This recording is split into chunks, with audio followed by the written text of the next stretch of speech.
Topics like this, they kind of always touch on a nerve one way or another. You've got a couple of different camps out there and the way they think. But what I find is oftentimes people are not being reasonable in their discussion, and they're not truly being objective. Now, it's just my opinion, having talked to really so many people over all these years. So I'm going to ask you to take a truly objective, unbiased opinion to this discussion, because what I'm going to share to you today is my opinion. Understand my opinion. My opinion should not upset you one way or another. There's nothing wrong with agreeing to disagree, but this is my opinion, and I'm going to share my opinion about this today. Hopefully, I'm going to try really hard to explain why I feel the way I do and how I ultimately came to this conclusion. There's always that placebo effect in everything, and I think to discount that is not a very wise perspective. Now, I'm sure many of you are going to say, especially if you've been watching my channel for some length of time, "Hey, Barry, don't you have a lot of outboard hardware in your studio?" Yeah, I do.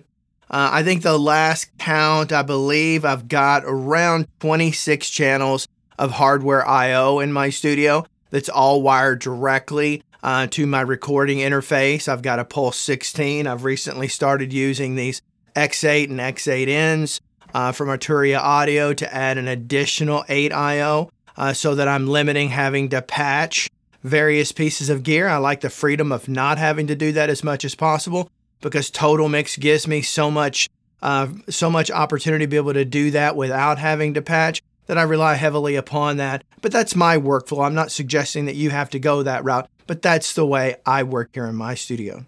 So you're probably thinking that I'm going to be this huge advocate for hardware outboard gear. I'm going to share with my opinion. You're going to find out, but my opinion very well may surprise you as to why I own all this outboard hardware. But like everyone else, the majority of my processing is done with plugins, as it is for most people. So Barry, what you really want to tell us is why you chose outboard gear. Well, I want to explain to you the logic that I use and why I do it. Let me just kind of cut to the chase on this one subject matter. Now, please, if you're going to hear me say this, don't just stop watching the video feeling like your opinion has been confirmed, so you don't need to go through the rest of it. That would be a mistake, and that's not truly being objective. That's just telling yourself what you want to hear and making yourself feel good. I'm all about what is the truth. What is the reality? When I look in the mirror, I try to have an honest, objective opinion of myself and not tell myself what I want to believe.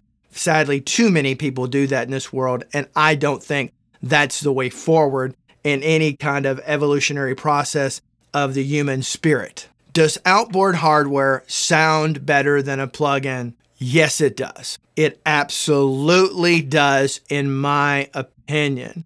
There's no question for me every time I insert a piece of hardware, whether it's an 1176 compressor, LA2A, it doesn't really matter what it is. What it is doesn't really matter.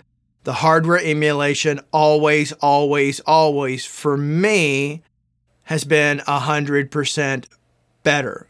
Now, I didn't say that it's double the better. What I'm trying to say is 100% of the time, I can absolutely objectively hear what I perceive as better. So really the question is, in the age-old discussion, how much better? How much better is that hardware? What kind of increase am I going to see? Well, I think the generally understood perspective on that, by at least certainly that's the opinion I've gathered from talking to people from all walks of life around the globe. Is it better? Yes, it's better, but it is not significantly better for me, with the exception of the mastering process. Mastering, in my opinion, is where analog always has, and for the foreseeable future, will remain king. But most of us live in the music creation world. We're creating music, so therefore, what gains are we likely to see? Before I get into that, I've got a friend. I've known Tony for well over 20 years. We just had a wonderful conversation a few weeks ago for about an hour about an unrelated subject. Tony is a fantastic person, and he's a very well-respected engineer out in LA, and has worked with a ton of A-list music artists out there. And I'm talking about Tony Shepard. Tony, if you're watching this, I love you, brother. I love you. I love you. I love you. Hopefully you don't mind me kind of throwing this in there, but probably 20 years ago, Tony came up with this saying, mixing in the box requires thinking outside the box. So fast forward today, I think arguably plugins have become leaps and bounds better today than they were back then. And I think today, without question, I would say, and I've always said this, if you can't produce an outstanding sounding production 100% in the box, you have no business investing in any outboard gear. You need to get that down before you even consider it. So today's video is, should you even consider it at all? Because there becomes a practicality.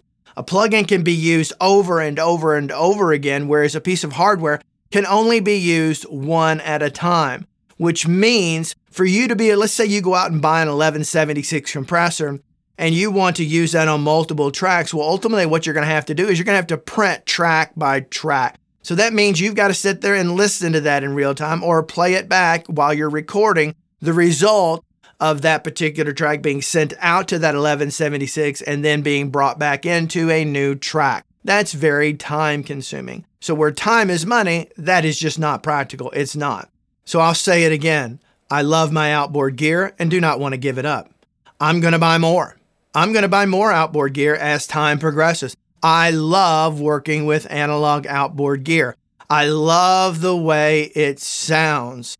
For me, I plan on continuing to do that and being able to balance my plugins with outboard gear. However, I'm going to be honest and flat out tell you, I do it because I like it. I don't do it because I think it will help my song gain better traction. I think this is a question that should not be left up to recording engineers. This is a question that is ultimately decided by the people listening to that music. And the format in which most music is listened to today, I would make a compelling argument to tell you that it ain't gonna matter to a hill of beans whether you did it all in the box or whether you did it all with analog gear. Again, my opinion. I'm not speaking as fact. I'm telling you my opinion. You don't have to say silly things like that because the trolls out there just want to jump on that and start getting all upset that I said this or that, and they didn't pay a darn bit of attention to anything that I said. They only heard what they wanted to hear. Sadly, that goes on far too much in our society. So I liken it to, let's say, buying a car, right? I'm a fan of Toyota, Honda and Toyota, because I tend to drive a car 300,000-400,000 miles before I get a new one. I'd rather drive that car for longer after it's been paid off than I am while I'm paying it off. So I don't like flushing my money down the drain. So ultimately, I can go out and buy a base model Camry as an example, right? I actually have a Camry out in the driveway right now. That's what I'm driving. It's not the base model, it's the next model up, and I can make my justification for that. But that's the car I drive. My wife, however, drives a BMW. That BMW ain't gonna last for a hill of beans. Once it gets to 100,000 miles, you might as well drive it off a cliff. That's the history of BMWs. But that's what she wants in a happy wife, happy life, right? But I'm perfectly content driving my Toyota Camry. I could go out and buy a Lexus, made by Toyota. I get the same quality. I get the same longevity. I get everything else, right? What's a car do at the end of the day? It gets you from point A to point B. So why are you spending that extra money on these extra features, whether you're upping, whether you're upping features or you're taking the luxury upgrade to the next level, some so-called status symbol nonsense, silly nonsense. But ultimately, why are you doing that? And so you're doing because you like it. I'm not criticizing you for it. I'm not criticizing you at all. You do it because you like it, not because you need it. You do it because you like it, not because you need it. I'm looking around me. I've got 1, 2, 3, 4, 5, 6, 7, 8, 9, 10 guitars hanging on the wall around here. I can only play one guitar. I can only play one guitar. That's all I can play at any given time. Do I need all these guitars? No. Now you could argue that I need an acoustic, I need an electric, and I need that mandolin. You could argue that, sure, okay? But that's about it. Now I will make a good argument the fact that there's no two guitars in here that sound the same. They give a different tonal response, and sometimes that does make a difference for sure, but I don't need it. I don't need it. I have it because I want it. So now let's talk about the quality of guitars in here. The vast majority of these guitars in here are expensive. I've acquired them over many decades. I've got guitars I've had in here for 30, 35 years. I've got some that I bought maybe 5 years ago or so. And so why do I do that? Why do I spend that kind of money? Can you get by with a $1,500 guitar that's going to last you as far as quality is concerned? I'm not necessarily talking 100% playability, but can stand over the test of time? Yeah. Or do you need to spend $4,000 on a guitar? We don't need to do any of that. You just need a solid, reliable performing guitar that stays in tune and plays good. That's all you need. That is all you need. The other guitars I buy in here because I want them. I enjoy playing them. I enjoy using all the hardware in my studio, but I'm not kidding myself. It's only making a marginal difference.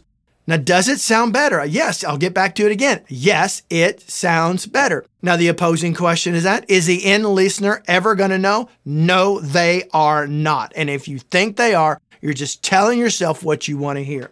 I haven't always held the opinion I hold today, but over time, you kind of get wiser and you become truly more objective. And as you get older, you kind of stop kidding yourself and telling yourself what you want to believe and just say, cut to the chase, Barry. Why do you really do this? Because I want to. I love it, and I'm going to keep doing it. So if you find your enjoyment and you find your passion in gear, then do it. Be like Nike. Just do it. I'm probably going to get copyright infringement or something on that statement, but I say it all the time. I'm one of these kind of guys who's constantly joking and cutting up. I'm kind of like the class clown at times, although you may not see it, and you're definitely probably not seeing it in this video. You've seen it in other videos, but not this one, I guess, today, Okay? So if you've gotten this far, you've probably done, hopefully I've helped you at least gain my perspective. Again, my perspective. If you're watching this channel, maybe that matters to you. Maybe it doesn't. Maybe you're just looking for validation, or maybe you're looking to find fault. All those things happen online. I can assure you of that. Until next time, I hope every one of you have a great day. Bye-bye.